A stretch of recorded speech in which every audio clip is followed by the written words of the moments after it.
Hey everyone, how you doing? This is Syrian, and today I'm bringing you another Best of Black Ops 3 beta. This was one of the best games I had during the beta. It's a pretty awesome game of domination on Combine. So sit back, relax, and enjoy while I talk about the topic du jour. I've got quite a few things I wanted to talk about in this video, so let's just get down to business.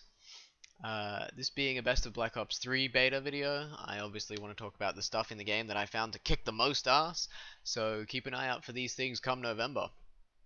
First up, Scorestreaks. Let's start off with a look at what to expect from streaks in Black Ops 3.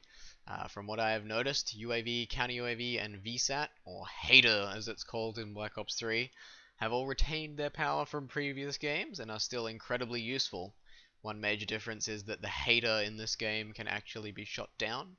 However, I believe during the beta it took at least 2, possibly 3 rockets to shoot down, and I actually found it kind of hard to spot when it was in the air because it has a fairly small profile. As for UAV, counter UAV, those are as easy to shoot down as ever. The lock-on launcher options in Black Ops 3 were very good, so dealing with UAV counter UAV shouldn't be too big an issue. During the Black Ops 3 beta, you could also very easily black hat basically any streak and steal it for yourself, and it was very overpowered and annoying, but fortunately, Based Vonderhaar has already confirmed that black hats will be rebalanced come release time. He is hoping they aren't as dumb as they were in the beta. Moving on to the lethals.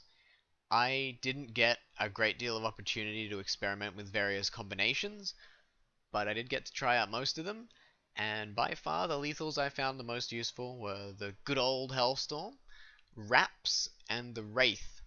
Now, Hellstorm in Black Ops 3 requires a little more finesse than in Black Ops 2, but overall, I think I would say it's probably just as powerful. You could argue either way, but I think it's hard to split the difference between them. Honestly, the Hellstorm in Black Ops 3, basically how it works is it needs to actually acquire its targets. You can both speed it up and slow down its descent, meaning you have a little more control over it. But it will only kill the people it's actually acquired targets for. So even if you cluster it really close to the ground on top of, 5 people, if it didn't actually acquire those targets before you clustered it, it won't kill any of them. Whereas, if you cluster it from miles up in the sky, but you have, the red boxes around them, then they're gonna die unless they get under cover. Anyway, it takes a little bit to get used to, but I would say it's just as useful. Anyway, I guess the only real, downside compared to Black Ops 2 is that you can't, cluster it into a doorway and kill everyone in a building, which is probably not what they were intended to be used for in the first place, let's be honest here. Anyway, moving on. The Raps function a very similar fashion to the Dog Streak from Black Ops 1 and 2. I found them to be very useful, especially in objective game modes, because they are pretty tanky and they can grab people's attention. They're shooting at the Raps instead of shooting at you, and they also explode, meaning you can kill more than one person with a single one. Quite useful for keeping people busy while you get kills, and just for killing people in general.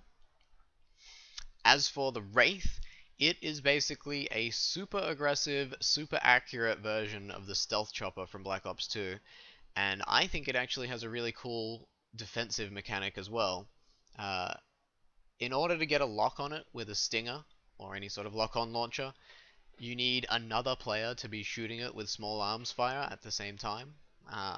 I personally thought it was a really cool way to make the helicopters a bit more viable again, because now it actually requires some teamwork to shoot down, but it's still very possible to do, meaning it won't be overpowered, but it's not something that one guy can take out on his own. As for the killing power, it is far superior to either the Stealth Chopper or the Escort Drone from Black Ops 2. Even during the short period that I had to play with it, mine actually got multiple quad feeds for me, and I found its killing potential to be very, very consistent. It would always get me plenty of kills whenever I called it in. So overall, it seems like a great streak, and it seems like a well-balanced streak to me. It'd be nice to see a return to glory for AI-controlled helicopters, since, as far as I know, there really hasn't been one since the Pavlo in Modern Warfare 2. And the Pavlo was awesome. So, here's hoping. Uh, anyway, that's the stuff I found most awesome as far as kill streaks go. So, let's move on to specialist abilities. And by specialist abilities, I really only mean one. Obviously, Rejact is going to be useful and probably very annoying, but I'm not really a big fan of second chance mechanics in COD, so I'm not going to encourage anyone to use it. No, the ability I want to talk about is the one I'm using in this video, the Scythe. It's the active weapon ability for the robot specialist Reaper, and boy does it live up to its name. This thing kills very quickly, even at decent range, but what sets it apart from the other specialist weapons during the beta was just how many kills you could get out of it. When you compare it to, say, the War Machine, for example, on average I'd say I got 2, maybe 3 kills with the War Machine per use. If it was a really good one, then maybe 5 or 6, if I bombed a spawn or something like that. But the Scythe, as long as you don't die after calling it in, you can really rack up the kills with it. 5 or 6 kills with the Scythe is pretty standard, as long as you don't die, and, if you find a couple of spawns, whew, it really mows them down. It lasts much longer than the other specialist weapons, and it has tons of spare ammo. So, I honestly wouldn't be surprised if it was nerfed before or shortly after release, because aside from the sake of variety, there really was no reason to use any other specialist weapon during the beta. The Scythe just made everything else kind of obsolete. It was just a monster, and I honestly think I could say it would be for the best if it was toned down a little. So yeah, I would be very surprised if it gets into the full game unnerfed. But stranger things have happened. Anyway, we're almost done for this video, guys, but one last thing I wanted to talk about was C4. Yes, that's right. You may have heard about the big changes to C4 compared to Black Ops 2, and I think I can speak for everyone when I say that C4 really did need some changes. It was way too powerful in Black Ops 2 and severely outclassed all the other explosives. Well, it has been nerfed in Black Ops 3, but please don't take that to mean that it isn't any good. It now functions a little differently because it can't be detonated in the air and has a brief arming period when it lands. Now that might make it seem kind of lackluster, but I still found it to be pretty nifty during the beta. It's still great for chucking on objectives like domination flags or hardpoint. And what's more is that it now has its own built-in alarm system that beeps at you when an enemy is within range. I'll be honest with you, I'm a little bit iffy on that mechanic, because the vision I have in my head right now is C4 being the new Claymore or Bouncing Betty. Not that I would use it like that, but I'm sure it will be a favorite of campers everywhere. Just chuck it in a high traffic area or somewhere on your flank, somewhere behind you, in a doorway. Wait for the beeping sound and then detonate it for easy kills. Here's hoping it doesn't turn into an epidemic. That would be sad. And thank God Flak Jacket is still in the game. Anyway, that's it for this video. I hope you enjoyed it, and I hope you're looking forward to Black Ops 3 as much as I am. Can't wait. Thanks for watching. Have a fantastic day, and enjoy the rest of the video. Peace out, guys. It's still good! Yep. Lots of cheesy tactics. Correct. He deserves it. It does. Securing Alpha. Care package back there. These smoke grenades for the teammates, though. Look at that. Yeah, I know. They cover some area, man. Friendly counter UAV. It's pretty crazy. UAV inbound. We need more nukes out, bro. Lost Charlie.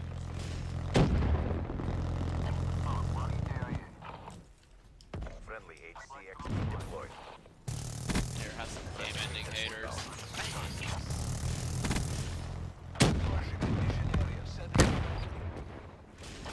You know what X-Cal rhymes with? X-Cal rhymes with pal. X-Pal? You can just call me X-Pal. X-Pal. Friendly UAV Yeah. I should. World's bestest pal. lost A. Get commandoed, loser. Jarvis. Counter UAV inbound. Perimeter at 10,000 feet, AGL. I shut down Securing somebody's side. All locations. Maintain current posture. Well, that was fun. Hey, that's 72-4 gameplay though. Look at this. Paladars. Did you use the alarm tactics? I did. Okay, we have 7 minutes until the beta ends here, so we're gonna have to do double the scumbag strats to win super fast. 7 minutes. Think you can do it? Think we can do it? Yee, maybe. I don't know, man. 7 minutes is pretty fast. Hey, see you later, Joe Lux. Have a good night, man. Thanks for coming out. Yeah, C4 is still good. I told you that. Let's take a screenshot of my KD. Let's brag to the Twitters. Oh, we gotta pick Combine. Oh, I had a brutal that game, but no nuclear. Yeah, well, you I think I would more. have. I might have got it if the game had continued longer.